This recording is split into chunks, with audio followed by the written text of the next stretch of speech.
நடிகன் வரக்கூடாதுன்னு ஏதாவது அரசியலமைப்பு சட்டத்துல இருக்கா? ஒரு கவர்ச்சிகரமான ஒருத்தன் எழுச்சிகரமா மாறிட்டன்ற ஒரு பயத்துல தானே நீங்க பேசுறீங்க. ஓட்டு போற எல்லாருக்குமே ஆசை வேணும், நாட்டை ஆளணும் ஆசை வேணும். ஐயா எம்ஜிஆர் வந்தாங்க, அம்மா ஜெயலலிதா வந்தாங்க, கலைஞர் கருணாநிதி வசனம் எழுதிதானே ஃபேமஸ் ஆனாரு.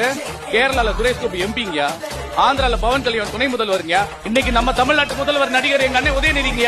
20-30 வருஷமா மக்கள் நல இயக்கத்துல ரசிகர்களா இருந்து விலையில்லா மருந்தகம், விலையில்லா விருந்தகம், விலையில்லா குருதியகம், கண்காணம், விவசாயிகள் பிரச்சனைக்கு, மக்கள் பிரச்சனைக்கு, கல்வி பிரச்சனைக்கு, எல்லா பிரச்சனைக்கும் போய் நின்றுக்கா சார். ரசிகரா நின்றுக்கா. இன்னைக்கு தொண்டனா மாறி, நிர்வாகியா மாறி, அரசியல் கட்சிக்கார வெட்டி கட்டி கழுத்துல நிக்க போறா.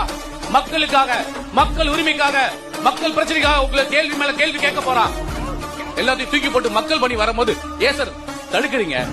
விஜய் அண்ணாக்கு பின்னாடி கோடி பேர் இருக்காங்க சார். தமிழக வெற்றி கழகத்தின் தலைவர் விஜய் அவர்களின் வருகை தமிழ்நாட்டு மண்ணுக்கும் மக்களுக்கும் எழுச்சியே.